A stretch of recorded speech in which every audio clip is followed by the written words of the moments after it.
Wow, simple and tasty carrot potato fry.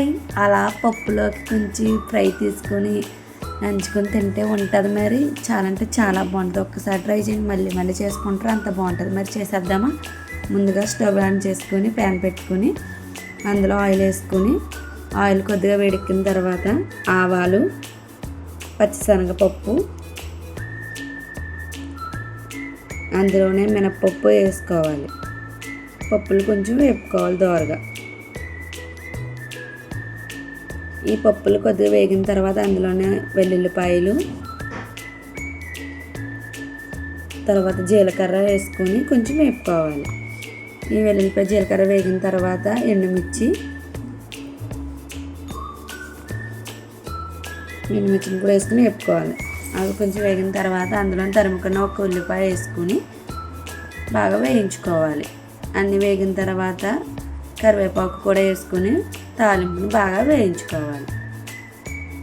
అందులోనే తరుముకున్న క్యారెట్ని వేసుకుని బాగా వేయించుకోవాలి. చిన్న చిన్న ముక్కల కింద తరుముకోవాలి, లేదంటే క్యారెట్ ఉడకదు, ఆయిల్ కూడా ఎక్కువ పడుతుంది.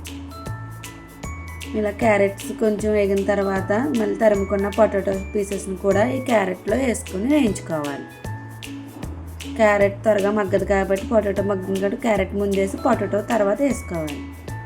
ఇది వేగిన తర్వాత అందులోనే కొద్దిగా పసుపు ఒకసారి కలుపుకోవాలి. పసుపు వేసుకుని పసుపు కూడా వేగిన తర్వాత అందులోనే సాల్ట్ వేసుకుని బాగా కలుపుకోవాలి. అందులో కొద్దిగా కారం వేస్తే టేస్ట్ ఇంకా చాలా బాగుంటుంది. పప్పులో కాబట్టి అదిరిపోయి టేస్ట్ ఇస్తుంది. ఇవన్నీ వేపుకున్న తర్వాత స్టవ్ ఆఫ్ చేసుకుంటే Emmy taste carrot potato fry ready. ఒక్కసారి ట్రై చేయండి, మళ్ళీ మళ్ళీ చేసుకుంటారు. అలా రైస్లోకి వేసుకుని ఈ ఫ్రైని కొద్దిగా పప్పు వేసుకుని రెండు కలుపుకొని తింటే వావ్ అనాల్సిందే. Like, share, subscribe my channel. Subscribe చేస్తే